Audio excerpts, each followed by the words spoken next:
നിങ്ങൾ മാതാപിതാക്കൾക്ക് ഗുണം ചെയ്യണേ മക്കളെ, മാതാപിതാക്കൾക്ക് നിങ്ങൾ ഗുണം ചെയ്യണേ പ്രിയപ്പെട്ടവരെ.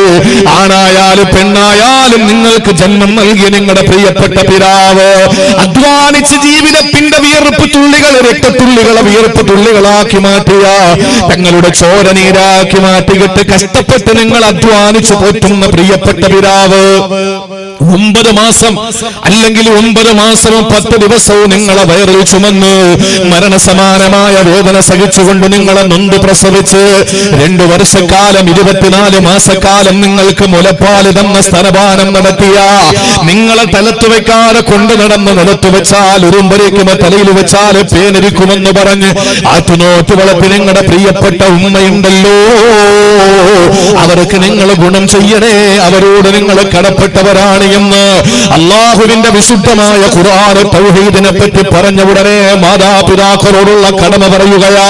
സഹോദരങ്ങളെ, എന്തുകൊണ്ടെന്നറിയോ?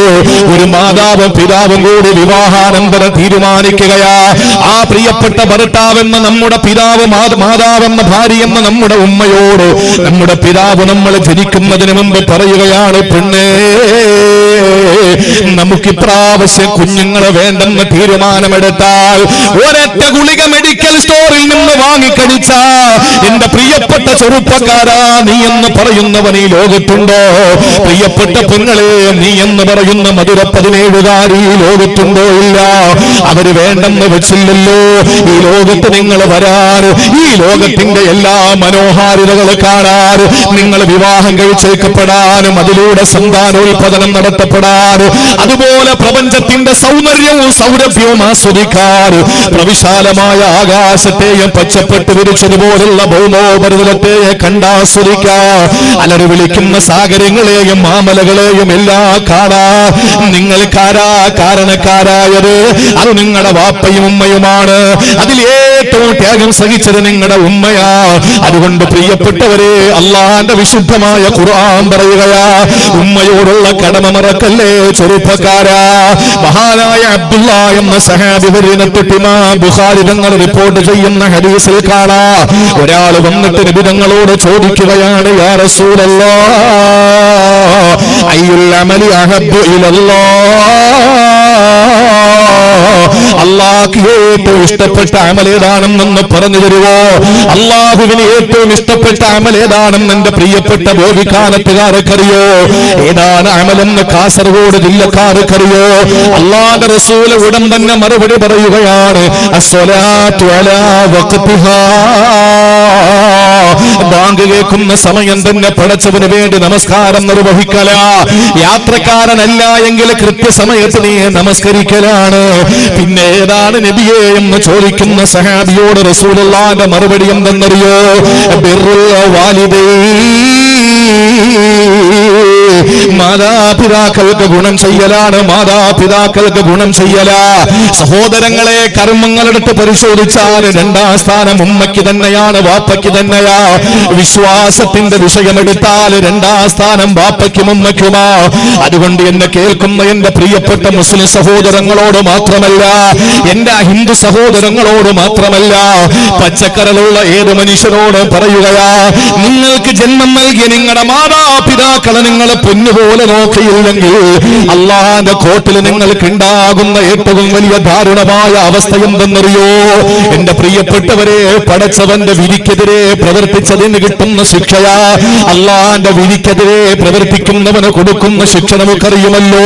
ഇവിടെ ഏതെങ്കിലും ഒരു നാട്ടിലെ കോടതിക്കെതിരെ കോടതിയലക്ഷ്യ കേസ് വന്നു പോയാൽ, കോടതി അലക്ഷ്യ കേസ് വന്നു പോയാൽ നമുക്കറിയാമല്ലോ, പ്രിയപ്പെട്ടവരെ, പിടിച്ചാ നിൽക്കില്ല.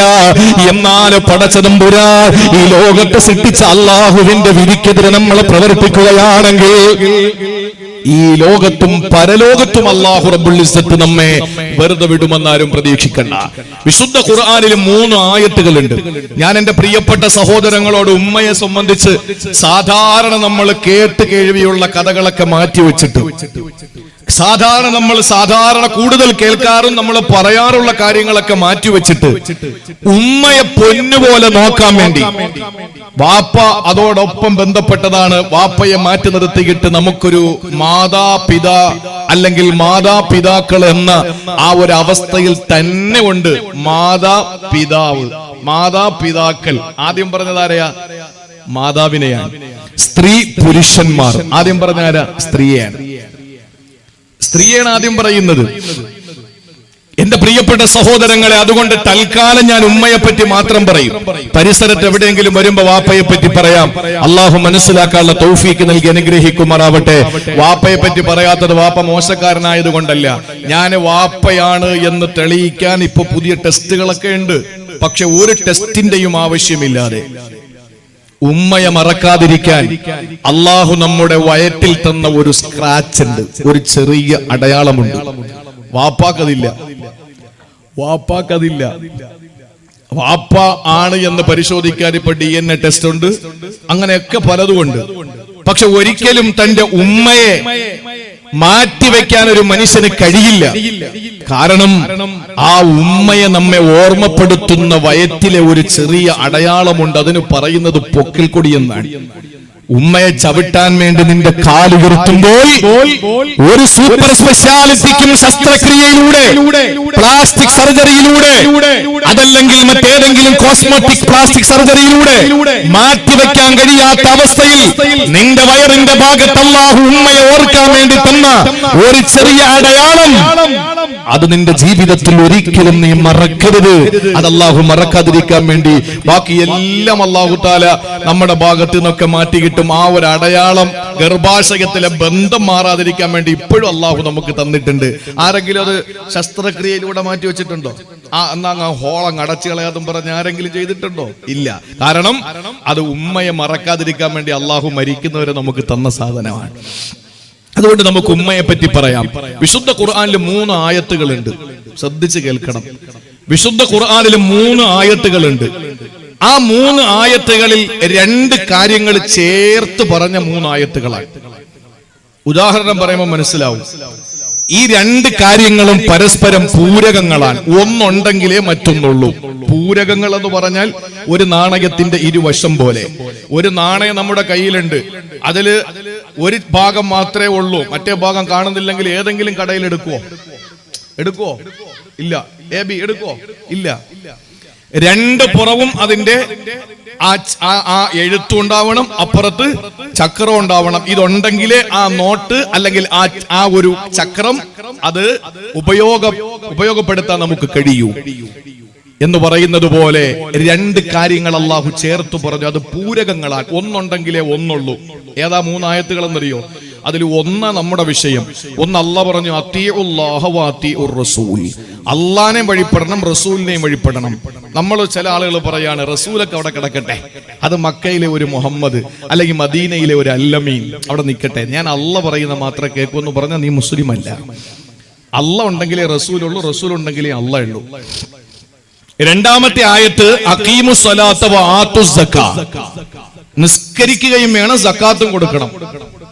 ചില ആളുകൾ പറയും ഞാൻ പൈസ ചെലവാക്കൂല, നിസ്കരിക്കാം. വേണ്ട, നിന്റെ നിസ്കാരം അല്ലാഹ്. ചില ആളുകൾ പറയും നിസ്കരിക്കാൻ എന്നെ കൊണ്ട് പറ്റൂല, പണം എത്രയാണോ ഞാൻ കൊടുക്കാം. പറ്റില്ല. ഇത് 2 വേണം, പൂരകങ്ങളാണ്. 3-ാമത്തെ ആയത്ത് അനിഷ്കുർലീ വലിവാലിദൈ. അല്ലാഹു പറയുകയാണ് അനിഷ്കുർലീ വലിവാലിദൈ. എനിക്ക് നീ നന്ദി രേഖപ്പെടുത്തണേ മനുഷ്യ. കാസർഗോഡ് ജില്ലയിലെ ഓവിക്കാനത്തുള്ള നിങ്ങളോടാണ് അല്ലാഹുവിന്റെ സംസാരം. അനിഷ്കുർലി, എനിക്ക് നിങ്ങൾ നന്ദി രേഖപ്പെടുത്തണേ, എനിക്ക് നന്ദിയുള്ളവരാകണേ, എനിക്ക് നിങ്ങൾ ശുക്റുള്ളവരാകണേ. വലിവാലിദൈക, നിങ്ങളുടെ മാതാപിതാക്കൾക്കും നിങ്ങൾ നന്ദി കാണിക്കുന്നവരാകണേ. ഉമ്മയെ വാപ്പയെ വൃദ്ധസദനത്തിൽ കൊണ്ടുവന്ന് തളച്ചിട്ട് ഓവിക്കാനത്തെ പള്ളിയുടെ അകത്തളങ്ങളിൽ എഴുത്തിക്കാതിരിക്കുന്ന ബുദ്ധിശൂന്യനായ മനുഷ്യ, എഴുന്നേക്കടാ പള്ളിയിൽ നിന്ന്. നിന്റെ ഇഅ്തികാഫ് അല്ലാഹുക്ക് വേണ്ടടാ, നിന്റെ നോമ്പ് അല്ലാഹുക്ക് വേണ്ടടാ, നിന്റെ നിസ്കാരം അല്ലാഹുക്ക് വേണ്ടടാ. ഉമ്മയെ ആട്ടിയിറക്കിയിട്ട് വാപ്പയെ തല്ലി ചതച്ചിട്ട് ഏത് പള്ളിയിലല്ല, ബോവിക്കാനത്തല്ല, മസ്ജിദുൽ ഹറാമിൽ പോയാലും, മസ്ജിദുൻ നബവിയിൽ പോയാലും, ബൈത്തുൽ മുഖദ്ദസിൽ പോയാലും നിന്റെ ഇബാദത്തുകൾ അല്ലാഹുക്ക് വേണ്ട. എന്തുകൊണ്ടെന്നറിയോ? അല്ലാഹ് പറയുകയാണ്, എനിക്ക് നന്ദി രേഖപ്പെടുത്തണം, നിന്റെ മാതാപിതാക്കൾക്കും നന്ദി രേഖപ്പെടുത്തണം. എനിക്ക് മാത്രം നീ നന്ദി രേഖപ്പെടുത്തിയിട്ട് നിന്റെ മാതാപിതാക്കളെ തള്ളിയിട്ട് എനിക്ക് നിന്റെ നന്ദി വേണ്ട. അള്ളാന്റെ വാക്കാണിത്, എന്റെ വാക്കല്ല. ഖുർആൻ പഠിക്കണം. അല്ലാഹു തൗഫീക്ക് നൽകട്ടെ, അല്ലാഹു തൗഫീക്ക് നൽകട്ടെ. ഇനി അല്ലാഹു റബ്ബുൽ ഇസ്സത്ത് ഉമ്മയെയും ബാപ്പയെയും നല്ല നിലയിൽ നോക്കുന്നതിന്, നല്ല രീതിയിൽ ഉമ്മയും വാപ്പയും നോക്കുന്നവർക്ക് കിട്ടുന്ന പ്രതിഫലം എന്തെന്നറിയോ? ഞാൻ പറഞ്ഞല്ലോ, സാധാരണ പറയുന്ന വിഷയത്തിൽ നിന്ന് വ്യത്യസ്തമായി ഉമ്മയെ പറ്റി അള്ളാഹു മനസ്സിലാക്കാനുള്ള തൗഫീക്ക് തരട്ടെ. ഒന്നാമത്തെ കാര്യം ശ്രദ്ധിച്ചു കേട്ടോളി, ഖുർആൻ മാത്രം ഇന്ന് നമുക്ക് സംസാരിക്കാം. ഖുർആൻ മാത്രം. ഉമ്മയെ സ്നേഹിക്കുന്ന മക്കളുണ്ടെങ്കിൽ, ഉമ്മയെ വഴിപ്പെടുന്ന മക്കളുണ്ടെങ്കിൽ, അപ്പൊ ഇത് കേൾക്കുമ്പോ പ്രായമുള്ള ഉപ്പാപ്പമാര് ചിന്തിക്കുക, അല്ലാഹ് എന്തൊരു ഗതികേടാണ്. ഉമ്മ ജീവിച്ചിരിപ്പുണ്ടായിരുന്നെങ്കിൽ ചെന്നിട്ട് എടുത്തൊരു മുത്തം കൊടുക്കാമായിരുന്നു, ഒന്ന് താലോലിക്കാമായിരുന്നു, ഒന്ന് സ്നേഹിക്കാമായിരുന്നു. വിഷമിക്കണ്ട, ഞാൻ പ്രസംഗം നിർത്തുന്ന സമയത്ത് ഞാൻ മറന്നുപോയില്ലെങ്കിൽ ഞാനത് പറയും. മറന്നുപോയെങ്കിൽ നിങ്ങളൊന്ന് ഉണർത്തിയാൽ മതി. വാപ്പയും ഉമ്മയും മരിച്ചുപോയ മക്കൾ ഇനി എന്താ ചെയ്യേണ്ടതെന്ന് അവസാനം പറയാം ഇൻഷാ അല്ലാഹ്. എന്തായാലും പിരിവല്ല, നിങ്ങൾ പേടിക്കേണ്ട. പിരിവിന് വേണ്ടിയിട്ടുള്ള തട്ടിപ്പല്ല, അത് നിങ്ങൾ പേടിക്കേണ്ട. എന്താ ചെയ്യേണ്ടതെന്ന് ഇൻഷാ അല്ലാഹ് അവസാനം പറയാം. എന്താണ്? ഉമ്മയെ നമ്മൾ സ്നേഹിച്ചാൽ, ഉമ്മയെ നമ്മൾ ബഹുമാനിച്ചാൽ, ഉമ്മയെ വഴിപ്പെട്ടാൽ, ഉമ്മ എന്ത് പറയുന്നത് നമ്മൾ കേട്ടുകഴിഞ്ഞാൽ അവൻ അല്ലാഹു കൊടുക്കുന്നത് എന്തെന്നറിയോ? മഹാനായ ഈസാ നബി അലൈഹിസ്സലാം അറിയുമല്ലോ, പ്രിയപ്പെട്ട ഉമ്മയാരാ? മറിയം ബീവി റളിയല്ലാഹു അൻഹാ, മറിയം ബീവി റളിയല്ലാഹു തആല അൻഹാ. പ്രിയപ്പെട്ടവരെ, റൂഹുല്ലാഹി ഈസാ നബി അലൈഹിസ്സലാമിന്റെ പൊന്നുമ്മയാ, ഒരുപാട് കഷ്ടപ്പെട്ട് വളർത്തിയ പ്രിയപ്പെട്ട ഉമ്മയാ, ഒരുപാട് പ്രയാസപ്പെട്ട് വളർത്തിയ പൊന്നുമോനാ.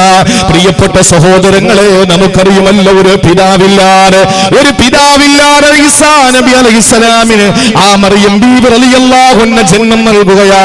ഇത് ലോകത്തെ മുഴുവൻ ക്രൈസ്തവ വിശ്വാസികളും മനസ്സിലാക്കുന്നല്ലോ. പക്ഷേ നമ്മൾ ചേർത്ത് വായിക്കേണ്ട ഒരു വിഷയം ഞാൻ ഉണർത്തുകയാ. മറിയം ബീവി റളിയല്ലാഹു തആല അൻഹ ഏറ്റവും വലിയ വിശുദ്ധിയുള്ളവരാണെന്ന് ലോകത്തോട് പ്രഖ്യാപിച്ചത്, ലോകത്തോട് വിളിച്ചു പറയുന്നത് ക്രൈസ്തവ മതമേലധ്യക്ഷന്മാരല്ല, ക്രൈസ്തവ സഭകളല്ല. ലോകത്ത് ഏറ്റവും കൂടുതൽ ഉറക്കെ വിളിച്ചു പറയുന്നതാരെന്നറിയോ?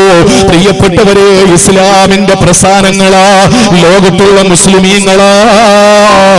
എന്റെ ബോധിക്കാനത്തിന് കേൾക്കുന്ന ഏതെങ്കിലും സഹോദരന്മാരെ ക്രിസ്ത്യാനികളുണ്ടെങ്കിൽ നിങ്ങൾ പഠിച്ചു വെച്ചോ, അള്ളാഹുവിന്റെ ഹബീബ് നബി മുഹമ്മദ് മുസ്തഫ സല്ലല്ലാഹു അലൈഹി വസല്ലമ തങ്ങൾ അന്ത്യപ്രവാചകനാണ്.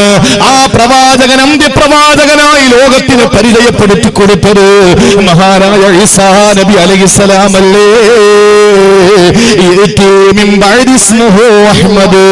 ശേഷം ഒരു അഹ്മദ് എന്ന പ്രവാചകന് വരുന്നെന്ന് ലോകത്തോട് വിളിച്ചു പറഞ്ഞത് ഈസാ നബി അലൈഹിസ്സലാമയാ. ഈസാ നബി അലൈഹിസ്സലാമിന്റെ പ്രിയപ്പെട്ട ഉമ്മ മറിയം ബീവിയെ ജൂതന്മാര് പറയുന്നത് എന്തെന്നറിയോ?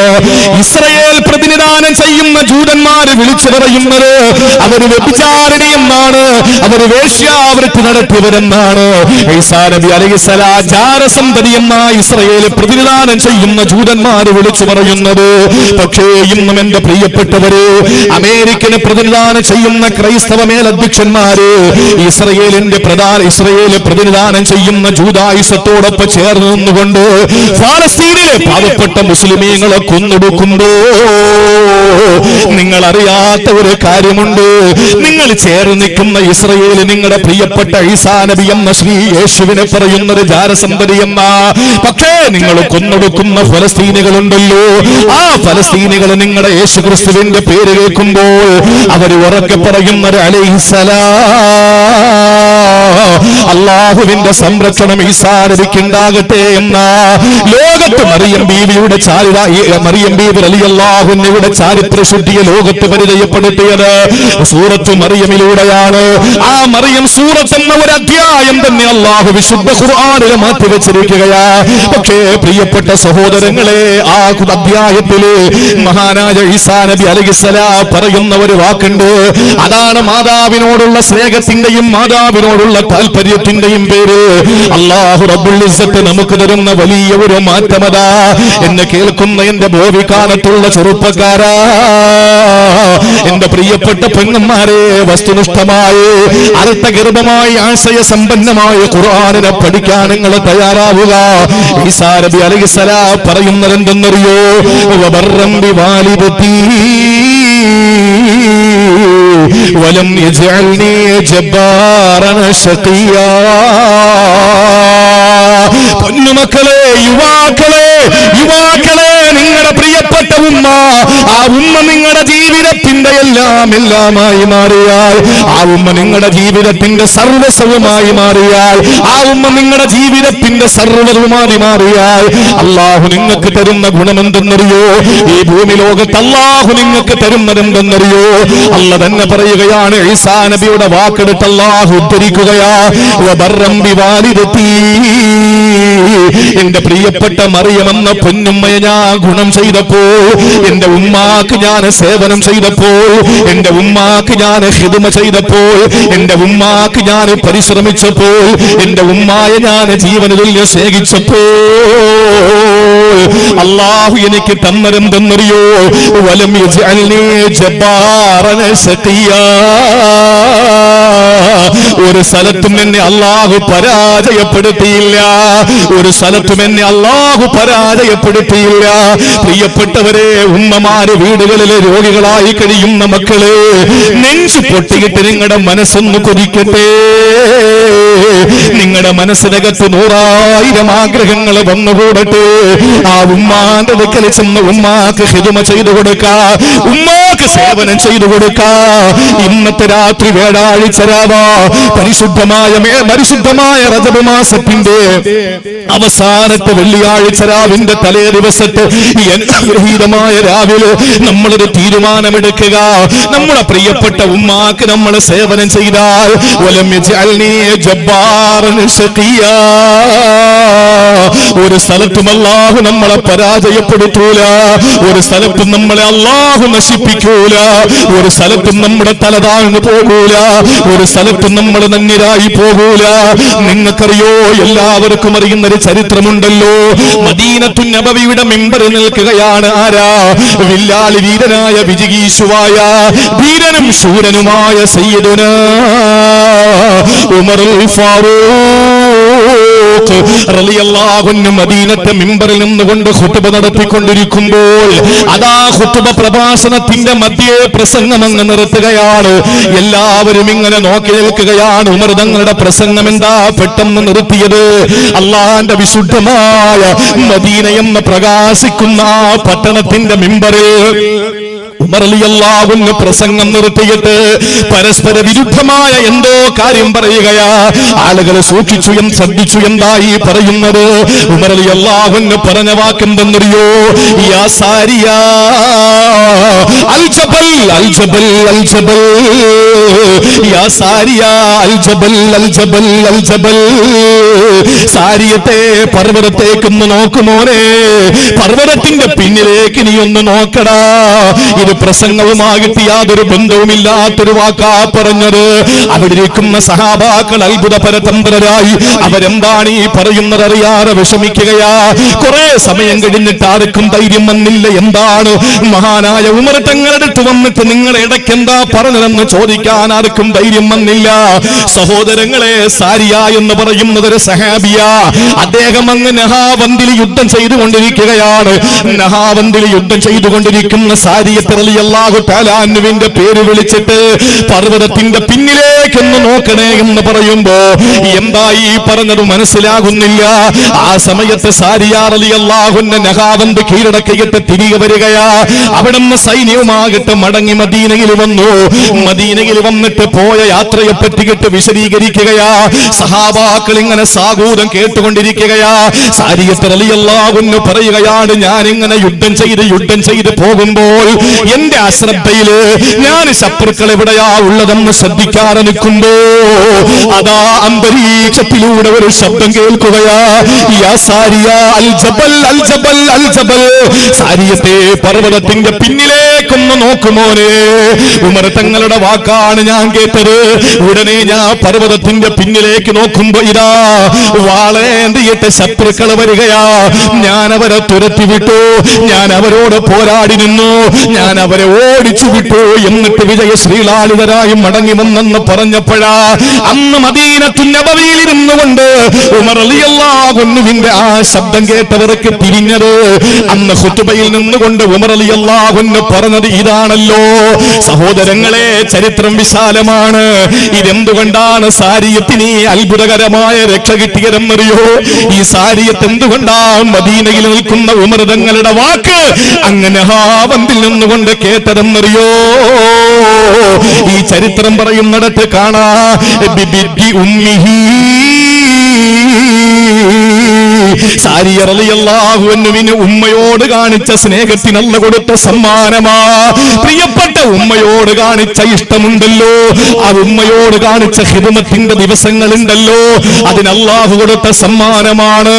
ആ നഹാവന്തിൽ നിന്നുകൊണ്ട് മദീനയിൽ നിന്ന് ഉമർ തങ്ങളുടെ വാക്ക് കേട്ടത്. അതാണ് വിശുദ്ധ ഖുർആനിൽ ഈസാ നബി പറഞ്ഞത്, വലം യജഅൽനി ജബ്ബാറൻ ശഖിയാ.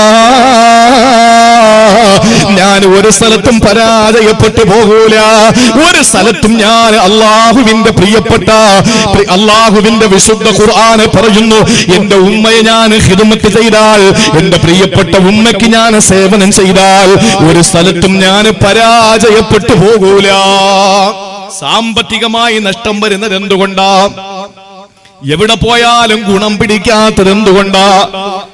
എത്ര വലിയ മിടുക്ക് കാണിച്ചിട്ടും നീ താഴേക്ക് വരുന്നത് എന്തുകൊണ്ടാ? അതിനൊറ്റ പരിഹാരമേ ഉള്ളു മോനെ. നീ വേദനിപ്പിച്ച നിന്റെ പ്രിയപ്പെട്ട ഉമ്മയെടുക്കൽ ചെന്നിട്ട് കാൽക്കൽ വീട്. അള്ളാന്റെ സ്വർഗം നീ പള്ളിയുടെ മെമ്പറിൽ കാണൂല. അള്ളാന്റെ സ്വർഗം പള്ളിയുടെ മെഹ്റാബിനകത്ത് കാണൂല. ഷെൽഫിൽ അടുക്കി വെച്ചിരിക്കുന്ന വിശുദ്ധ ഖുർആനിന്റെ ആയത്തുകളുടെ ഇടയിൽ കാണൂല. നിനക്കല്ല തരുന്ന സ്വർഗം കാണണോ? വീട്ടിൽ ചെന്നിട്ട് ഉമ്മയുടെ കാൽ ചുവട്ടിൽ നീ നോക്കടാ, നിനക്ക് അവിടെ സ്വർഗം കാണാം. എന്റെ പ്രിയപ്പെട്ട സഹോദരങ്ങളെ, ഒരു സ്ഥലത്തും അല്ലാഹു നമ്മളെ പരാജയപ്പെടുത്തില്ല. ഉമ്മയെ സേവിച്ചാൽ, ഉമ്മയോട് സ്നേഹം കാണിച്ചാൽ. ഇന്നത്തെ അവസ്ഥയൊക്കെ നമുക്കറിയുമല്ലോ, കൂടുതൽ വിശദീകരിക്കണ്ടല്ലോ. പ്രിയപ്പെട്ട സഹോദരങ്ങളെ, ഒന്നാമത്തെ കാര്യം. ഇനി രണ്ട്, കാസർഗോഡ് ജില്ലയില് നമുക്കറിയുന്നത് പോലെ ഈ അടുത്ത സമയത്ത് ഒരുപാട് പ്രശ്നങ്ങൾ, ഒരുപാട് വാർത്താ മാധ്യമങ്ങളിൽ ഇടം പിടിച്ച, നവമാധ്യമങ്ങളിൽ വളരെ വെണ്ടയ്ക്ക് നിരത്തി എഴുതപ്പെട്ട ഒരുപാട് വിഷയങ്ങൾ കാസർഗോഡ് ജില്ലയിൽ ഉണ്ടായല്ലോ. കാസർഗോഡ് ടൗണും ഒക്കെ ആയിട്ട് ബന്ധപ്പെട്ട് അതൊന്നും ഞാൻ പറയുന്നില്ല. ഈ വിഷയങ്ങളൊക്കെ നമ്മൾ മനസ്സിലാക്കുമ്പോ ഉമ്മയെ ഖിദ്മത്ത് ചെയ്യുന്ന, ഉമ്മയെ സേവിക്കുന്ന ഒരു മനുഷ്യന്, മകന് അല്ലാഹു കൊടുക്കുന്നത് ഒരു സ്ഥലത്തും പരാജയപ്പെട്ടു പോകില്ല എന്ന് മാത്രമല്ല, ഒരു പാപവും നീ ചെയ്യേണ്ടി വരൂല. അതാണ് രണ്ടാമത്തേത്. നീ എന്തുകൊണ്ട് കള്ളു കുടിക്കുന്നു? നിന്റെ ഉമ്മയുടെ ഏതോ ഒരു പൊരുത്തക്കേട് നിന്റെ ജീവിതത്തിലുണ്ട്. മക്കൾ നന്നാകാൻ ഉമ്മയോളം ഒരു ദുആയും പള്ളിയിലെ ഉസ്താദ് ചെയ്താലും ഇനി ആര് ചെയ്താലും തന്റെ പെറ്റുമ്മ ദുആരക്കുന്നതോളം ഒരു മക്കൾക്കും വേറെ കിട്ടാനില്ല. നിങ്ങൾക്ക് യോജിക്കാം, വിയോജിക്കാം. എന്റെ പ്രിയപ്പെട്ടവരെ, ഇതെന്റെ വാക്കല്ല. വിശുദ്ധ ഖുർആൻ മറ്റൊരു പ്രവാചകനെ പരിചയപ്പെടുത്തി. ആരാന്നറിയോ? മഹാനായ യഹ്യാ നബി അലൈഹിസ്സലാം. യഹ്യാ നബി അലൈഹിസ്സലാം സക്കരിയാ നബി അലൈഹിസ്സലാമിന്റെ പ്രിയപ്പെട്ട പൊന്നുമോനല്ലേ മഹാനായ യഹ്യാ നബി അലൈഹിസ്സലാം. യഹ്യാ നബി അലൈഹിസ്സലാമിനെ പറ്റി അല്ലാഹുവിന്റെ വിശുദ്ധ ഖുർആൻ പറയുകയാ, വബർറം ബിവാലിദൈ. യഹ്യാ നബി അലൈഹിസ്സലാം മാതാപിതാക്കൾക്ക് ഗുണം ചെയ്യുന്നവരാ, മാതാപിതാക്കൾക്ക് സേവനം ചെയ്യുന്നവരാ, മാതാപിതാക്കളെ സ്നേഹിക്കുന്നവരാ. അതുകൊണ്ട് അല്ലാഹു കൊടുത്ത സമ്മാനം എന്തെന്നറിയോ? വലം യകുന ജബ്ബാറൻ അസിയാ. അതേ മറിയം സൂറത്തിൽ കാണാ, വലം യകുന ജബ്ബാറൻ അസിയാ. യഹ്യാ നബി അലൈഹിസ്സലാം ഒരു പാപിയെ ആയിട്ടില്ല, ഒരു പാപം ചെയ്യുന്നവനായിട്ടില്ല, ധിക്കാരം പ്രവർത്തിക്കുന്നവനായിട്ടില്ല, ദൈവധിക്കാരിയായി മാറിയിട്ടില്ല. പാപങ്ങളൊന്നും യഹ്യാ നബി ചെയ്തിട്ടില്ല. എന്തുകൊണ്ടെന്നറിയോ? ക്വാളിറ്റി അല്ല പറഞ്ഞത് വബർറം ബിവാലിദൈ. മാതാപിതാക്കൾക്ക് ഗുണം ചെയ്തത് കൊണ്ടാണത്രേ. ഒരിക്കൽ അത്വാ ഇബ്നു യസാർ റളിയല്ലാഹു തആല അൻഹു പറയുകയാണ്, മഹാനായ ഇബ്നു അബ്ബാസ് റളിയല്ലാഹു അൻഹുവിന്റെ മുമ്പിലേക്ക് ഒരാൾ കടന്നു വരികയാ. ഇതിന്റെ പ്രിയപ്പെട്ട സഹോദരങ്ങൾ വളരെ ശ്രദ്ധയോടെ കേൾക്കുക. കാലഘട്ടത്തിന്റെ കുത്തൊഴുക്കിനെതിരെ നമ്മൾ നീന്തേണ്ടവരാണ്. എന്തുകൊണ്ടെന്നറിയോ? കാലം ഇങ്ങനെ ഒഴുകുന്നതനുസരിച്ച് നമ്മൾ ഒഴുകാ പാടില്ല. നമ്മൾ പറയും നാടോടും പോലെ നമ്മളും ഓടണമല്ല. പ്രിയപ്പെട്ടവരെ, നമുക്കതിൽ ആത്മാവില്ലാത്തത് കൊണ്ടാ, നട്ടല് നഷ്ടപ്പെട്ടതിന്റെ പേരിലാ, ജീവൻ നഷ്ടപ്പെട്ടതിന്റെ പേരിലാ. കണ്ടിട്ടില്ലേ മലവെള്ളപ്പാച്ചിൽ വരുമ്പോൾ എത്രയോ ടൺ ഭാരമുള്ള ആനകൾ പോലും ചത്തിട്ടിങ്ങനെ കൂടെ ഒഴുകി വരുന്നത് കണ്ടിട്ടില്ലേ? എത്ര ടൺ ഭാരമാണ് ആനയ്ക്കുള്ളത്? ആ ആന മലവെള്ളത്തിലൂടെ ഇങ്ങനെ ഒലിച്ചൊലിച്ച് വരുന്ന നിങ്ങൾ കണ്ടിട്ടുണ്ടല്ലോ.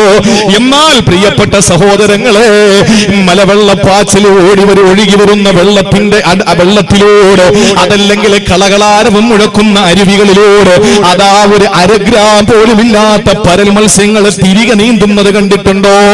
വെള്ളത്തിന്റെ ഒഴുക്കിനെതിരെ നീന്തി പോകുന്നത് കണ്ടിട്ടില്ലേ? അത് എന്തുകൊണ്ടാണ്? ആ ടൺ കണക്കിന് ഭാരമുള്ള ആന ഒഴുകി വരുന്നത്, വെള്ളത്തോടൊപ്പം ഒഴുകി വരുന്നത്, ആ ആനയ്ക്ക് ജീവനില്ലാത്തതിന്റെ പേരിലാ. പക്ഷേ ഒഴുക്കിനെതിരെ നീന്തുന്ന അരഗ്രാം പോലും ഇല്ലാത്ത മത്സ്യമുണ്ടല്ലോ, പരൽ മത്സ്യം, അതിന് ജീവനുള്ളത് കൊണ്ടാ. അതുകൊണ്ട് കാലഘട്ടം എങ്ങനെയാണോ പോകുന്നത് അതുപോലെ പോകേണ്ടവനല്ല മുസ്ലിം, അതുപോലെ പോകേണ്ടവനല്ല ഇസ്ലാമിക ചിട്ടയിൽ ജീവിക്കുന്നവന്. പഠിച്ചു വെച്ചോ, ഈ ചരിത്രം നിങ്ങൾ വ്യക്തമായി കേട്ടോ. മഹാനായ യഹ്യാ നബി അലൈഹിസ്സലാം മാതാവിന് ഗുണം ചെയ്തതിന്റെ പേരിൽ, പിതാവിന് ഗുണം ചെയ്തതിന്റെ പേരിൽ അല്ലാഹു പറയുന്നു, വലം യകുന ജബ്ബാറൻ അസിയാ.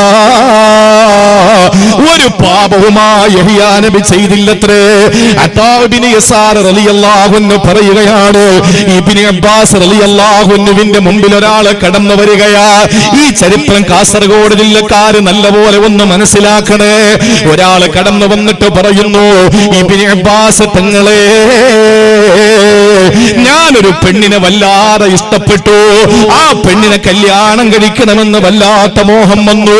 അങ്ങനെ ഞാൻ അവളുടെ അടുക്കൽ ചെന്നിട്ട് വിവാഹാലോചന നടത്തുകയാ. അവൾ പറഞ്ഞു, പറ്റൂല, എനിക്കതിൽ താല്പര്യമില്ല. ഞാൻ വളരെ സങ്കടത്തോടെ തിരികെ വന്നു. ഞാൻ കരുതിയത് അവൾക്കിപ്പോൾ വിവാഹത്തിന് തയ്യാറല്ല എന്നാണ്. പക്ഷേ ഞാൻ പോയതിനു ശേഷം മറ്റൊരു ചെറുപ്പക്കാരൻ വന്ന് ആലോചന നടത്തി. അവൾ അനുവദിച്ചു, അവൻ അവളെ കല്യാണം കഴിച്ചു. എനിക്ക് സഹിക്കാൻ പറ്റിയില്ല ഇബ്നു അബ്ബാസ് തങ്ങളെ. ഞാൻ ഒരുപാട് മോഹിച്ച ഒരു പെണ്ണ്, ആ പെണ്ണിനെ എനിക്ക് കിട്ടിയില്ല. അവള് മറ്റൊരുത്തനെ കല്യാണം കഴിച്ചത് എനിക്ക് സഹിക്കാൻ പറ്റിയില്ല. എന്താ ഞാൻ ചെയ്തതെന്നറിയോ? ഇബ്നു അബ്ബാസ് തങ്ങളോട് പറയുകയാണ്, ആ പെൺകുട്ടിയെ ഞാനങ്ങ് കൊന്നു ഇബ്നു അബ്ബാസ് തങ്ങളെ. പ്രേമനൈരാശ്യത്തിന്റെ പേരിൽ പെൺകുട്ടികളുടെ മുഖത്താസിട്ടൊഴിച്ചതല്ലേ സാക്ഷര കേരളം.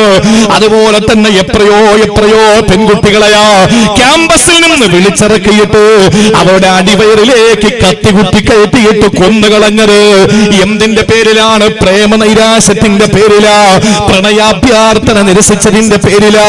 ഇവിടെയും അത് തന്നെയാ സംഭവിച്ചത്. ഇബ്നു അബ്ബാസ് തങ്ങളെന്ന സഹാബിയുടെ മുമ്പിൽ വന്നിട്ട് ഒരാള് പറയുകയാണ്, ആ പെണ്ണിനെ ഞാൻ അങ്ങ് കൊന്നു, അള്ളാഹുവിന്റെ പരിശുദ്ധമായ കോടതിയിൽ ഞാൻ പോകണമല്ലോ. ഇബ്നു അബ്ബാസ് തങ്ങളെ ഹല്ലി തൗബാ, എനിക്ക് പശ്ചാത്താപം കിട്ടുമോ? ഒരു പെണ്ണിനെ സ്നേഹത്തിന്റെ പേരിൽ കൊന്നുകളഞ്ഞതിന്റെ പേരിൽ എനിക്ക് മാറണമെന്ന ചിന്തയുണ്ട്, എനിക്ക് അള്ളാഹു മാപ്പ് തരുവോ ഇബ്നു അബ്ബാസ് തങ്ങളെ എന്ന് ചോദിച്ചുകൊണ്ടൊരു മനുഷ്യൻ ഇബ്നു അബ്ബാസ് തങ്ങടുക്കൽ വരുന്നത് അപ്പാ ഇബ്നു യസാർ റളിയല്ലാഹു അൻഹു അടുത്ത് നിന്ന് കാണുകയാ. ആ സമയത്ത് ഇബ്നു അബ്ബാസ് തങ്ങൾ ആ ചെറുപ്പക്കാരനോട് ചോദിച്ചതെന്തെന്നറിയോ? ഉമ്മുക ഹയ്യാ, ഓ സഹോദരാ, നിന്റെ ഉമ്മ ജീവിച്ചിരിപ്പുണ്ടോ? നിന്റെ പൊന്നുമ്മ ജീവിച്ചിരിപ്പുണ്ടോ?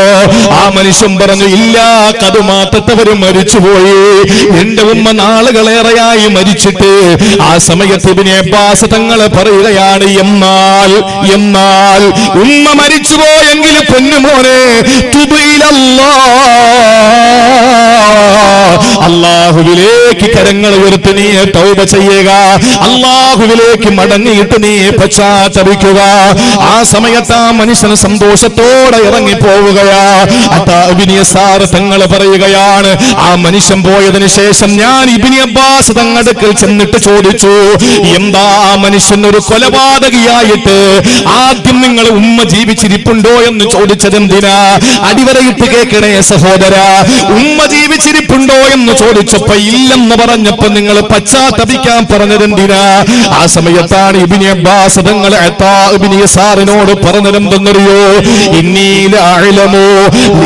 ലാ അഅലമു അമലൻ അഖറബ ഇലല്ലാഹി മിൻ ബിർരിൽ വാലിദാ,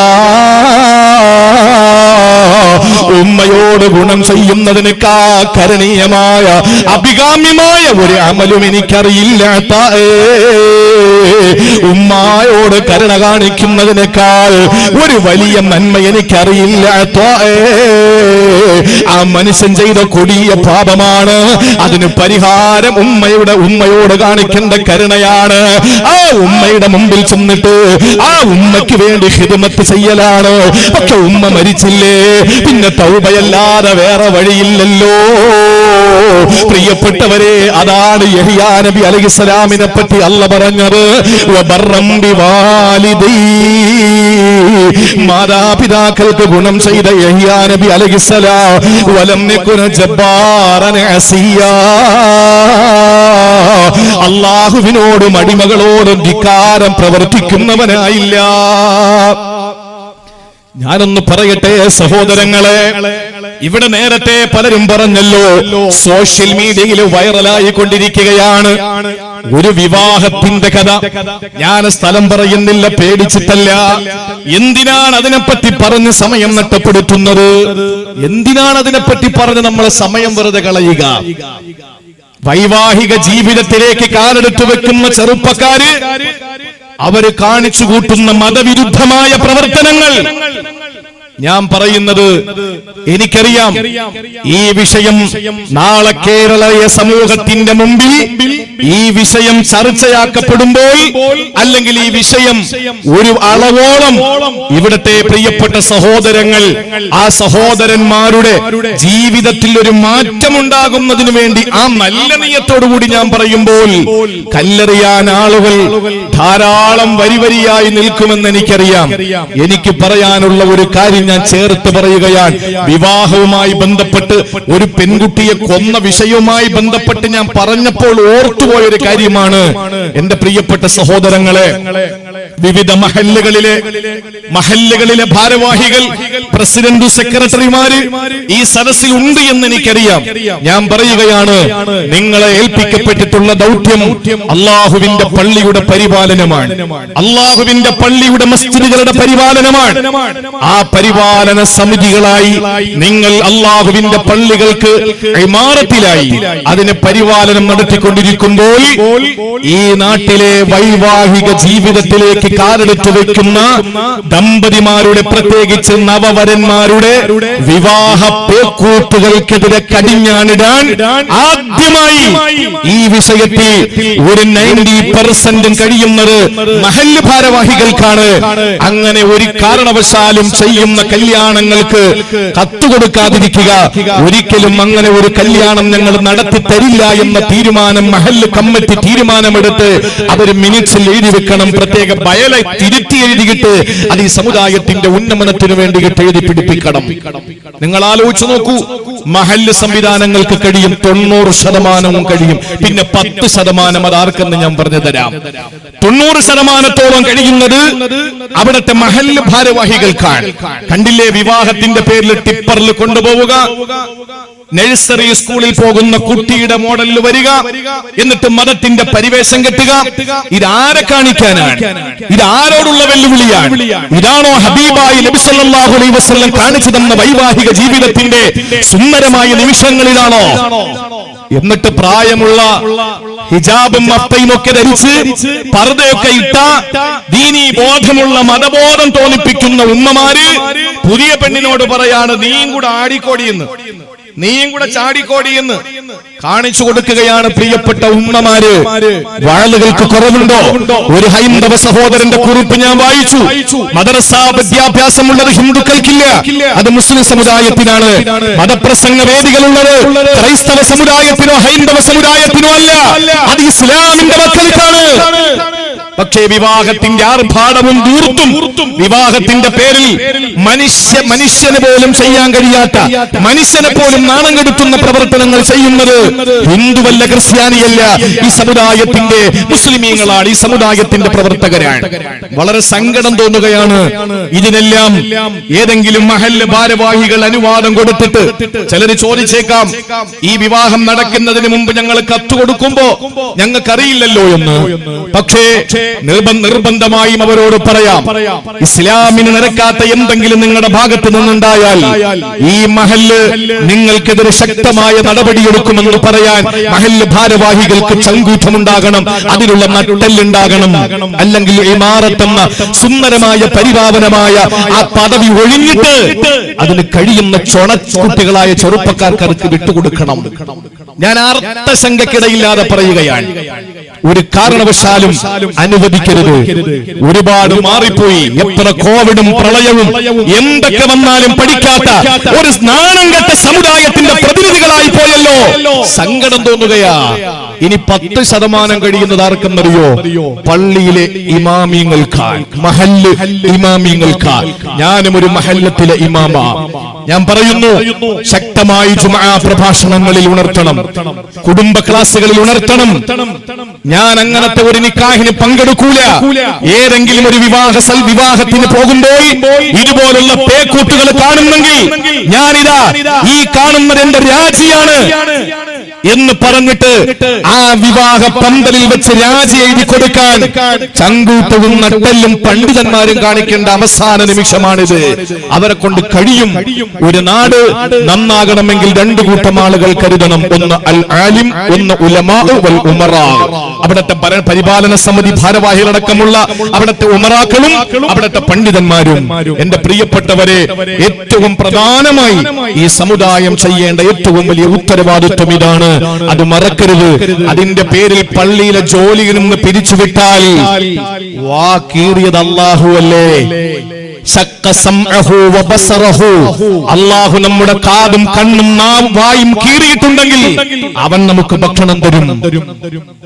ഒരിക്കലും നമ്മൾ ഇതുപോലുള്ള കാര്യങ്ങൾക്ക് കൂട്ടുനിൽക്കാൻ പാടില്ല. ഇസ്ലാമിക വിരുദ്ധ ശരീഅത്ത് വിരുദ്ധ പ്രവർത്തനങ്ങൾ വിവാഹത്തിന്റെ പേരിൽ നടത്തപ്പെടുന്ന ഏത് വേദിയിലും ഒരു പരിപാലന സമിതിയും ഒരു പള്ളി ഇമാമും ആരും പങ്കാളികളാകരുത്. ആർഭാടമില്ലാത്ത ഇസ്ലാമിന്റെ തത്വസംഹിതയ്ക്ക് നിരക്കുന്ന ഇസ്ലാമിന്റെ ചട്ടക്കൂടിന്റെ ഉള്ളിൽ നിൽക്കുന്ന വിവാഹങ്ങൾക്ക് മാത്രമേ പങ്കാളികളാകാൻ പാടുള്ളൂ എന്ന ഒരു ഉറച്ച നിലപാട് മഹല്ല് സംവിധാനങ്ങൾ എടുത്തു മുന്നോട്ട് വരേണ്ട അനിവാര്യ ഘട്ടമാണ്. അള്ളാഹു അമൽ ചെയ്യാനുള്ള തൗഫീഖ് നൽകി അനുഗ്രഹിക്കുമാറാവട്ടെ. അതുകൊണ്ട് പ്രിയപ്പെട്ട സഹോദരങ്ങളെ, ഒരു പാപവും നമുക്ക് ചെയ്യേണ്ടി വരൂല. പാപം ചെയ്ത് വന്നവനോട് ഇബ്നു അബ്ബാസ് തങ്ങൾ ചോദിക്കുക, ഉമ്മ ഉണ്ടോ? ഉമ്മ ഇല്ല, മരിച്ചു. എന്നാ പിന്നെ തൗബ ചെയ്യും. അപ്പൊ ഉമ്മ ഉണ്ടെങ്കിലാ നീ ചെന്നിട്ട് ഉമ്മാക്ക് ഖിദ്മത്ത് ചെയ്യും. അപ്പോ ഒരു തെറ്റും നിന്റെ ജീവിതത്തിൽ ഇനി വരില്ല. അപ്പൊ ഭൂമിയിൽ അള്ളാഹു ഉമ്മയെ സേവിക്കുന്നതിലൂടെ നമുക്ക് തരുന്ന രണ്ട് ഗുണങ്ങൾ എന്താ? ഒന്ന്, സാമ്പത്തികമായി, ശാരീരികമായി, മാനസികമായി ഒരു സ്ഥലത്ത് നമ്മൾ പരാജയപ്പെടൂല, എവിടെയും നമ്മൾ നമ്പർ 1. രണ്ടാമത്തേത്, അള്ളാഹുവിനോടും അവന്റെ അടിമകളോടുമുള്ള എല്ലാ ബാധ്യതകളും പാലിച്ച് തിന്മകൾ ചെയ്യാതെ നമുക്ക് മുന്നേറാൻ കഴിയും. അള്ളാഹു മനസ്സിലാക്കാനുള്ള തൗഫീക്ക് തരട്ടെ. മനസ്സിലാവുന്നുണ്ടല്ലോ വിഷയം? ഇനി നിങ്ങൾ കേട്ടോളി. സംസാരം പഠിപ്പിച്ചതാരാ? ഉമ്മയോട് മോശമായി സംസാരിക്കുന്ന മക്കളല്ലേ ഞാനും നിങ്ങളും. ചില ഘട്ടങ്ങളിലൊക്കെ ഉമ്മ കേട്ടോളീൻ, നമുക്കാരാ സംസാരം പഠിപ്പിച്ചത്? ആരാ നമുക്കത് കാക്കയാണ്? ഇത് തലയാണ് മോനെ, ഇത് കണ്ണാണ്, ഇത് മൂക്കാണ്, ഇത് വായയാണ്, ഇത് പല്ലാണ്, ഇത് നാവാണ്, ഇത് ചുണ്ടാണ്, ഇത് കൈയാണ്, ഇത് വിരലാണ്, ഇത് നഖമാണ്, ഇത് കാലാണ്, ഇത് വയറാണ് എന്ന് പറഞ്ഞ് ഓരോ അവയവങ്ങളെ പറ്റി പൊന്നുമോളെ പഠിപ്പിച്ചതാരാ? അക്ഷരങ്ങൾ ചേർത്ത് വെച്ച് വായിക്കാൻ പഠിപ്പിച്ചതാരാ? നമ്മുടെ പ്രിയപ്പെട്ട ഉമ്മയല്ലേ?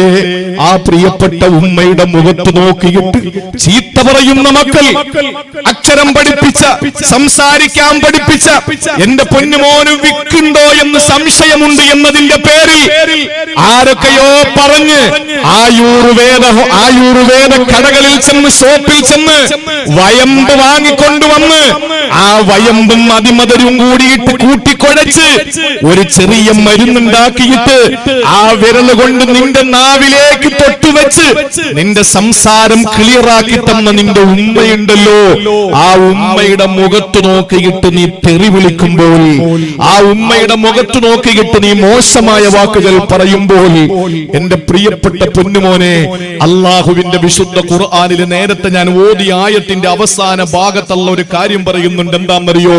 വലാ തഖുല്ലഹുമാ ഉഫ്ഫിൻ വലാ തഖുല്ലഹുമാ ഉഫ്ഫിൻ. നിങ്ങൾ നിങ്ങളുടെ ഉമ്മയോട് വാപ്പയോട് എന്തു പറയരുത്? ഉഫ്ഫിൻ. ഉഫ് ഐ മീൻ ഛെ. എന്താ ഉഫിന്റെ അർത്ഥം? മുഫസ്സിരീങ്ങൾ പറയാണ്, ഇതിൻ താഴ്ന്ന ഒരു വാക്ക് ലോകത്ത് അല്ലാഹു സൃഷ്ടിച്ചിട്ടില്ല. ഇതിനേക്കാൾ താഴ്ന്ന ഒരു വാക്ക് അല്ലാഹു സൃഷ്ടിച്ചിട്ടില്ല. ഉമ്മയെ തെറി വിളിക്കരുതെന്നല്ല പറഞ്ഞത്, ഉമ്മയോട് മോശമായി വർത്തമാനം പറയരുത് എന്നല്ല പറഞ്ഞത്. ഉമ്മയോട് വാപ്പയോട് വലാ തഖുല്ലഹുമാ ഉഫ്ഫിൻ. ഉഫ് എന്ന് പറഞ്ഞാൽ ഛേ എന്ന് പറഞ്ഞാൽ ഛേ എന്ന ഉറക്കെയുള്ള ശബ്ദമല്ല. പിന്നെ ഏത് വാക്കാണ്? നിങ്ങൾ ചെയ്യണ്ടായിരുന്നല്ല, നിങ്ങൾ ചെയ്യാത്തെന്താ ഉമ്മ വാപ്പ, നിങ്ങളത് ചെയ്ത ശരിയായില്ലല്ലോ, മോശമായി പോയി, ഈ വാക്ക് നീ പറയരുത് എന്നാണ്. അല്ലാതെ ഉഫ്ഫിൻ എന്ന് പറയുമ്പോൾ അപ്പിച്ചത്തിൽ എന്ന വാക്കല്ല, മറിച്ച് നിങ്ങൾ ചെയ്യണ്ടായിരുന്നല്ലോ, അത് മോശമായി പോയല്ലോ, നിങ്ങൾ എന്താ അങ്ങനെ കാണിച്ചത്, എന്താ വാപ്പങ്ങൾ ഇങ്ങനെ കാണിച്ചത്, നമുക്കൊന്നും ചെയ്യാൻ പറ്റാത്ത കാര്യമായി പറയുന്നത്. നമ്മളൊക്കെ ദേഷ്യം വരുമ്പോ അമ്മയോട് നിങ്ങൾ എന്താ വേല കാണിച്ചത്, നിങ്ങൾ എന്താ അങ്ങനെ കാണിക്കാൻ പോയത്, അതുകൊണ്ടല്ലേ ഇങ്ങനെ ആയത് എന്നൊക്കെ പറയും. ആ ഒരു വാക്ക് പോലും നിന്റെ ഉമ്മയുടെ മുഖത്ത് നോക്കി, വാപ്പയുടെ മുഖത്ത് നോക്കി പറയരുത് എന്ന് പഠിപ്പിച്ചത് വിശുദ്ധ ഖുർആനാ. അതും അല്ലാഹുവിന്റെ വിധിയാണ്, അവന്റെ യഥാർത്ഥ വിധിയാണ്. ഒരാൾക്കും അപ്പീൽ പോകാൻ കഴിയാത്ത വിധിയാണ്.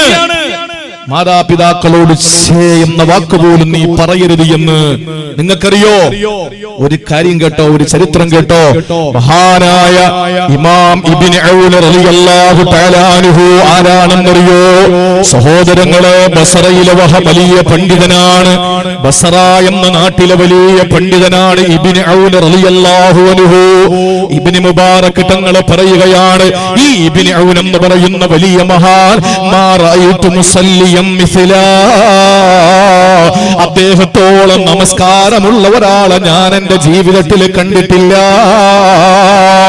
അദ്ദേഹത്തോളം നമസ്കാരമുള്ള ഒരാളിനെ ഞാൻ എന്റെ ജീവിതത്തിൽ കണ്ടിട്ടില്ല. പ്രിയപ്പെട്ട സഹോദരങ്ങളെ, ചിന്തിച്ചു നോക്കണേ നിങ്ങൾ. മഹാനായ ഇബ്നു മുബാറക് തങ്ങളാണ് പറയുന്നത്, ഈ ഇബ്നു ഔൻ റളിയല്ലാഹു അൻഹുവിനോളം നിസ്കാരമുള്ള, ഇത്രത്തോളം സുന്നത്ത് നിസ്കരിക്കുന്ന, ഇപ്പത്തോളം നമസ്കാരത്തിൽ കൃത്യത പുലർത്തുന്ന, ഇപ്പത്തോളം ധാരാളമായി സുന്നത്ത് നിസ്കരിക്കുന്ന ഒരാളെ ഞാൻ കണ്ടിട്ടില്ല. ഈ ഇബ്നു ഔൻ റളിയല്ലാഹു അൻഹു ഒരിക്കൽ ഉമ്മായെ വിളിച്ചു. ഉമ്മി എന്ന് വിളിച്ചപ്പോൾ ആ ഉമ്മ ഉടനെ ഉമ്മ ഉത്തരം കൊടുക്കുകയാ. ഉമ്മ ഉടനെ വിളി കേട്ടു, മോനെ എന്താ? ഒരിക്കൽ ഉമ്മയാണ് ഉമ്മ വിളിച്ചു മോനെ മോനെ എന്ന് ഉറക്കെ വിളിച്ചപ്പോൾ ഇബ്നു ഔൻ റളിയല്ലാഹു അൻഹുവിനെയാണ് വിളിക്കുന്നത്. ഇബ്നു ഔൻ റളിയല്ലാഹു അൻഹു എന്ന ബസറയിലെ പണ്ഡിതനാണ്.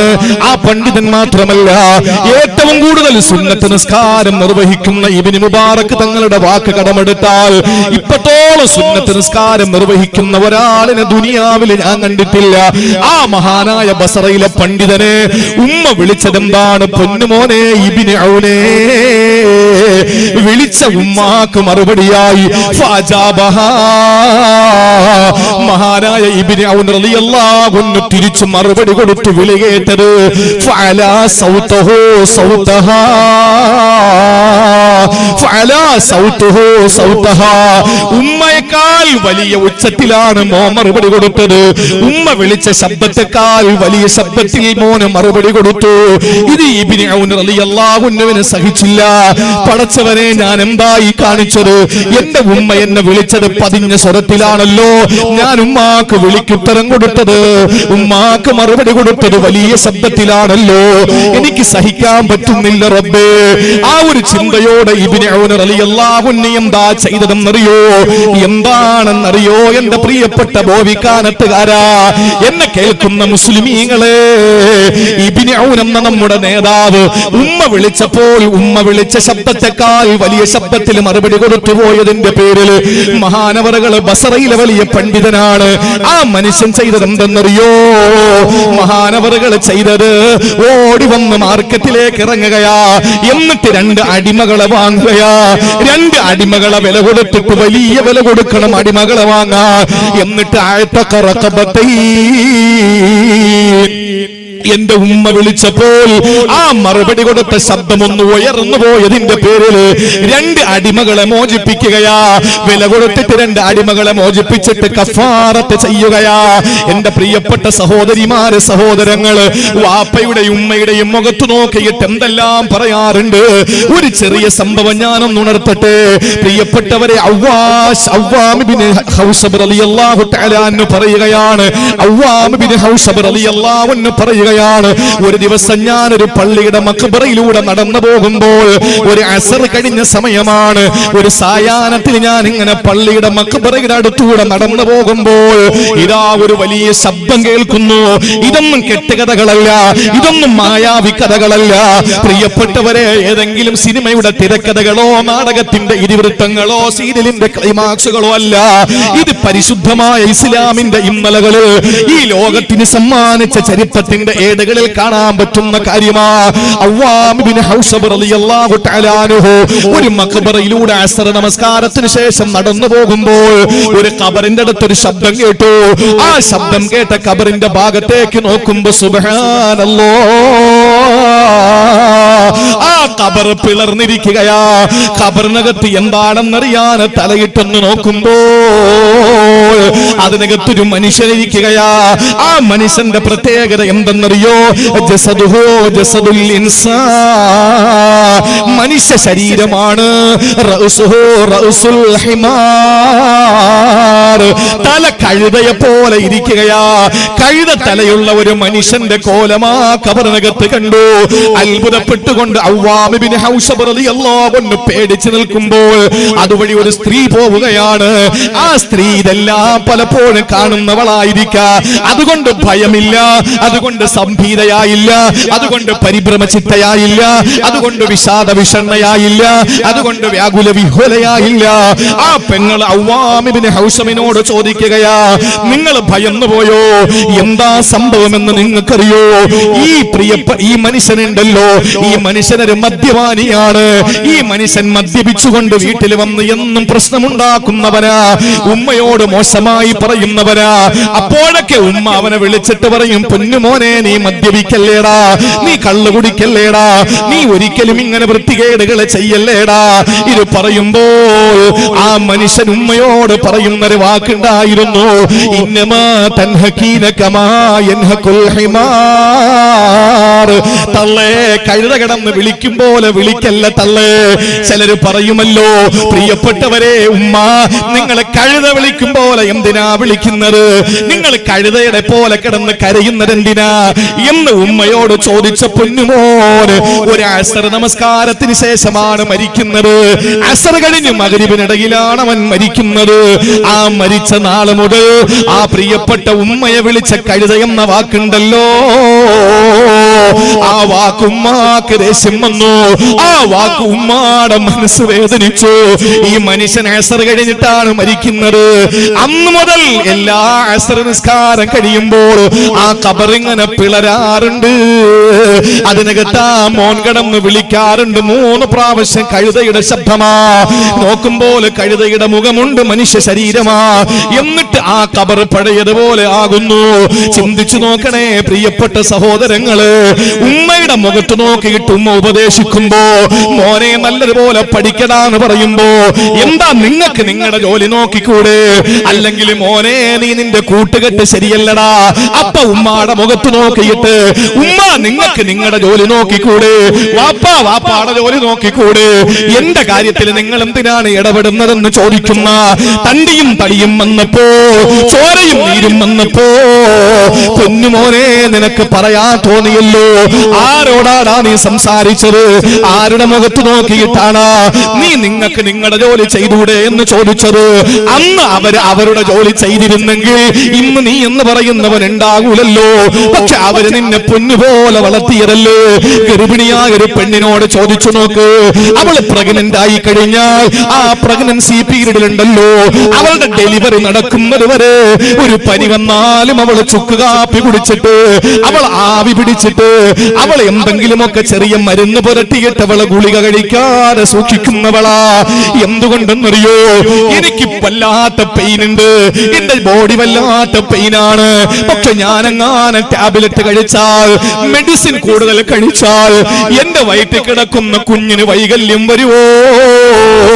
എന്റെ വയറ്റിൽ കിടക്കുന്ന കുഞ്ഞിന് എന്തെങ്കിലും പ്രോബ്ലം വരുവോ എന്ന് ഭയന്നുകൊണ്ട് എത്രയോ ഗർഭിണികളായ പെണ്ണുങ്ങൾ, എത്രയോ ഗർഭവതികളായ സഹോദരിമാര് വല്ലാതെ രോഗം വന്നാലും മരുന്ന് കഴിക്കാറ് അതും കൊണ്ടിങ്ങനെ നടക്കുമെന്നറിയോ? അവർക്കൊരു സ്കാൻ ചെയ്യാൻ പേടിയാ. അവർക്ക് അവരുടെ വയറ് പരിശോധിക്കാൻ തന്നെ പേടിയാ. അവരൊരു ഒരു വലിയ ചാല് കടന്നു പോകൂല, അവരൊരു വലിയ സ്റ്റെപ്പ് കയറൂല, അവര് പിന്നെ വലിയ ബസ്സുകളിലൊന്നും കയറൂല, കട്ടറുള്ള റോഡുകളിലൂടെ അവര് യാത്ര പോകൂല. അവരുടെ മനസ്സിലുള്ള ചിന്ത എന്താണ്? അവരൊരു കല്യാണത്തിന് പോകൂല, മരണ വീട്ടിൽ പോകൂല, ഷോപ്പിങ്ങിന് പോകൂല, നോമ്പ് പിടിക്കൂല, അവർക്ക് കുനിഞ്ഞു സുജൂദ് ചെയ്യാൻ പറ്റൂല.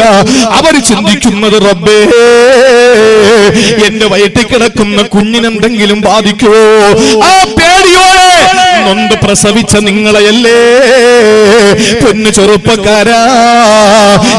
ഇന്നലെയും നീ എത്രയോ പ്രാവശ്യം നിന്റെ ഉമ്മയോട് കയറിട്ടിട്ടുണ്ട്. ഇന്ന് വരുമ്പോഴും ഉമ്മയോട് വാപ്പയോട് കയറിട്ടിട്ടുണ്ടാവൂലേ? എന്നാ നിങ്ങൾക്കറിയോ, ഉമ്മയോടുള്ള സ്നേഹത്തിന്റെ ഏറ്റവും വലിയൊരു ഉദാഹരണം ഞാൻ പറയാ. മഹാനായ ഹസനുൽ ബസരി റളിയല്ലാഹു തആല അൻഹു, ഇമാം ഹസനുൽ ബസരി റളിയല്ലാഹു തആല അൻഹു ഉമ്മയോടൊപ്പം ഇരുന്ന് ഭക്ഷണം കഴിച്ചിട്ടില്ല. പൊന്നുമ്മയോടൊപ്പം ഇരുന്ന് ഭക്ഷണം കഴിക്കൂല. ചോദിച്ചു ശിഷ്യന്മാരിൽ ഒരാള്, നിങ്ങൾ എന്തേ ഉമ്മയോടൊപ്പം ഇരുന്ന് ഭക്ഷണം കഴിക്കാത്തത്? ഹസൻ ബസരി തങ്ങളുടെ മറുപടി എന്തെന്നറിയോ? ഹസൻ ബസരി റളിയല്ലാഹു അൻഹുവിന്റെ മറുപടി എന്തെന്നറിയോ? എന്റെ ഉമ്മ ഭക്ഷണത്തിലിരിക്കുന്ന ഏതെങ്കിലും ഒന്ന് ആഗ്രഹിച്ചെന്നിരിക്കും, അത് കഴിച്ചെങ്കിൽ കൊള്ളാമെന്ന്.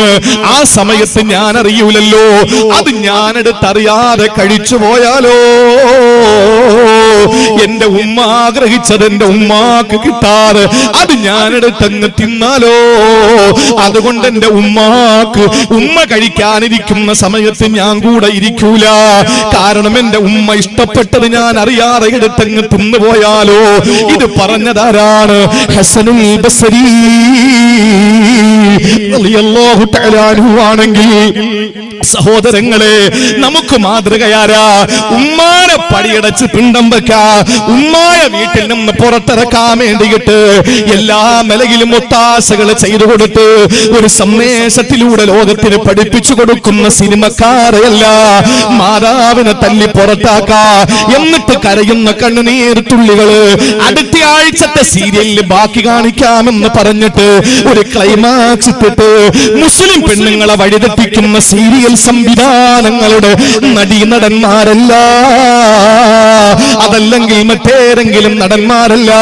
ഇന്നും നമ്മൾ കൊണ്ടാടി ആഘോഷിച്ചല്ലോ അർജന്റീനയിലെയും അതുപോലെ തന്നെ പല രാജ്യങ്ങളുടെയും കളിക്കാര്, ഫുട്ബോളിന്റെ കളിക്കാര്, അവരുമ്മയെ കെട്ടിപ്പിടിച്ചത് നമ്മൾ വികാരത്തോടെ കണ്ടല്ലോ. അവർക്ക് കാമുകന്മാരായിരുന്നില്ല, അവർക്ക് ഇഷ്ടപ്പെട്ടത് കാമുകിമാരായിരുന്നില്ല. കാമുകിമാരെ കെട്ടിപ്പിടിച്ചിട്ട് ചുംബനം കൊടുത്തുകൊണ്ടായിരുന്നില്ല കളിക്കളത്തിൽ അവരുടെ വികാരം പ്രകടമാക്കിയത്. ജന്മം നൽകിയ ഉമ്മ ഓടി വരുന്നു, ആ ഉമ്മയെ കെട്ടിപ്പിടിച്ചിട്ട് സ്നേഹം പകുത്തു വെക്കുന്ന പൊന്നുമക്കളെ നമ്മൾ കണ്ടല്ലോ. നമുക്ക് മാതൃക അവരാകാ ചില കാര്യങ്ങളിൽ, പക്ഷേ എന്നാ നമുക്ക് മാതൃക മറ്റുള്ളവരാ, നമ്മുടെ സലഫ് സാലിഹീങ്ങളാ. അറിയുമോ, മഹാനായ അബൂ ഹുറൈറ റളിയല്ലാഹു തആല അൻഹുവിനെ മാറ്റി വെച്ചുകൊണ്ട് എന്ത് ഇസ്ലാമാ? അബൂ ഹുറൈറ റളിയല്ലാഹു തആല അൻഹു വീട്ടിലേക്ക് വരുമ്പോൾ കൂടെ ഒരു സഹാബി കൂടെ വരാറുണ്ടായിരുന്നു. അബൂ ഹുറൈറ റളിയല്ലാഹു തആല അൻഹു വീട്ടിലേക്ക് കയറുമ്പോൾ ഉമ്മയോട് സലാം പറഞ്ഞിട്ട് പറയുമായിരുന്നു, റഹിമക്കില്ലാ കമാ റബ്ബൈതനീ സഗീറാ. പൊന്നുമ്മച്ചിയേ, എന്റെ ഉമ്മ, നിങ്ങൾ എന്നെ ചെറിയ പ്രായത്തിൽ വളർത്തിയതുപോലെ അല്ല നിങ്ങളോട് കരുണ കാണിക്കട്ടെ. ഉമ്മ അകത്ത് നിന്ന് സലാം അടക്കിയിട്ട് പറയുന്നത്, അന്ത റഹിമക്കല്ലോ കമാ ബർറത്തിനീ കബീറാ. പൊന്നുമോനെ, നിനക്കുമല്ല റഹ്മത്ത് ചൊരിയട്ടടാ. വലുതായ പോലെ എനിക്ക് നീ ഗുണം ചെയ്തതുപോലെ അല്ല നിനക്കും റഹ്മത്ത് ചൊരിയട്ടെ. നോക്കണേ, ഒരു ഉമ്മയും മകനും തമ്മിലുള്ള സ്നേഹമതാ. നമുക്ക് മാതൃക അവരാ. വീട്ടിൽ സലാം ചൊല്ലി കയറുമ്പോൾ, ഉമ്മ, നിങ്ങൾക്ക് റബ്ബ് കരുണ ചൊരിയട്ടെ, നിങ്ങൾ എന്നെ ചെറുതിലെ നല്ലതുപോലെ നോക്കിയല്ലോ. ഉമ്മ പറയുന്നു, മോനെ, നിനക്കും അല്ലാഹു കരുണ ചൊരിയട്ടടാ. വലുതായപ്പോ നീയും എന്നെ നോക്കുന്നില്ലേടാ. എത്ര നല്ല കുടുംബമാണ്, എത്ര നല്ല സ്നേഹമാണ്. ഇനി മറ്റൊരു സഹാബിയെ ഞാൻ പറഞ്ഞു തരാ. അബ്ദുല്ലാഹി ഇബ്നു മസ്ഊദ് റളിയല്ലാഹു അൻഹുമയാ. ഇബ്നു മസ്ഊദ് റളിയല്ലാഹു തആല അൻഹു ഉമ്മാക്ക് കുറച്ച് വെള്ളം കൊണ്ടുവന്നു. വെള്ളം കുടിക്കാൻ ഉമ്മാക്ക് എടുത്തുകൊണ്ട് അടുക്കളയിൽ നിന്ന് വന്നപ്പോ സുബ്ഹാനല്ലാഹ്, ആ പ്രിയപ്പെട്ട ഉമ്മ അങ്ങ് ഉറങ്ങിപ്പോയി.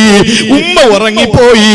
എന്റെ ഉമ്മ ദാഹിച്ചാലോ, ഉറക്കത്തിൽ നിന്ന് എഴുന്നേറ്റ് എന്റെ ഉമ്മ വെള്ളം അന്വേഷിച്ചാലോ, ഇബ്നു മസ്ഊദ് റളിയല്ലാഹു അൻഹു ഒന്ന് ഇരിക്കുക പോലും ചെയ്തില്ല. ഉമ്മാടെ അടുത്ത് തന്നെ വെള്ളപാത്രവുമായിട്ട് നിൽക്കുകയാ. ഉമ്മ എപ്പോഴാണോ ഉണരുന്നത് ആ സമയത്ത് ഉമ്മാക്ക് കുടിക്കാൻ വെള്ളം കൊടുക്കാൻ വേണ്ടി വെള്ളപാത്രവും പാനപാത്രവും പിടിച്ചുകൊണ്ട് ഇബ്നു മസ്ഊദ് റളിയല്ലാഹു തആല ഉമ്മാന്റെ അടുത്ത് നിന്നല്ലേ ചരിത്രമുള്ളത്. അതുകൊണ്ട് പ്രിയപ്പെട്ടവരെ, കടമകളും കടപ്പാടും നമ്മളെ മറക്കാൻ പാടില്ല. ഉമ്മയെ പൊന്നു പോലെ നോക്കുന്ന മക്കളാക്കി അള്ളാഹു നമ്മളെ മാറ്റി അനുഗ്രഹിക്കട്ടെ. ഇനി അരമണിക്കൂറിന്റെ ഉള്ളിൽ എല്ലാം തീരും. അതിനു മുമ്പ് ഇൻഷാ അല്ലാഹ് തീർന്നിട്ടില്ല. ഒരാളും പോകരുത്. നമ്മുടെ കടപ്പാടിന്റെ ഏറ്റവും വലിയൊരു പാരമ്യത. നമ്മൾ ചിലരൊക്കെ പറയുമല്ലോ, ഞാൻ അത് ചെയ്തു കൊടുത്തില്ലേ ഉസ്താദേ, ഞാൻ എന്താ ചെയ്യേണ്ടത്? ഉമ്മാക്കൊരു വീട് വെച്ചു കൊടുത്തു. കേട്ടോ, ഉമ്മാക്കൊരു വീട് വെച്ചു കൊടുത്തു, ഒരു സെർവന്റിനെ വെച്ചു കൊടുത്തു, ഇഷ്ടം പോലെ ഭക്ഷണം കൊണ്ട് കൊടുക്കുന്നു, ഉമ്മാക്ക് തുണി ഇഷ്ടം പോലെ കൊടുക്കുന്നു, പർദ ഇതെല്ലാം കൊടുക്കുന്നു. പോരെ? മതിയോ? കേട്ടോ, ഒരു ചെറിയ സംഭവം ഞാൻ പറഞ്ഞു തരാം. ഉമ്മാക്ക് അത് ചെയ്ത്, എടോ ഉമ്മാക്ക് വിമാനം വാങ്ങിക്കൊടുത്താൽ നിന്റെ കടപ്പാട് തീരുവോ? ഉമ്മാക്ക് നീ പേഴ്സണലായിട്ട് യാത്ര ചെയ്യാൻ ഒരു ഫ്ലൈറ്റ് നീ വാങ്ങിക്കൊടുത്തു, നിന്റെ ഉമ്മാടുള്ള കടപ്പാട് നിനക്ക് തീരുവോ? ആലോചിച്ച് നോക്കിയാൽ മതി. വീട്ടിൽ ചെന്ന് കിടന്നിട്ട് ആലോചിക്ക്. എന്നിട്ട് നേരം വിളക്കുമ്പോൾ വണ്ടി എടുക്കണം, പോകണം. ഉമ്മ എവിടാ ഉള്ളത് അവിടെ നിന്ന് പോയി വിളിച്ചുകൊണ്ട് വരണം. അള്ളാഹു തൗഫീഖ് തരട്ടെ.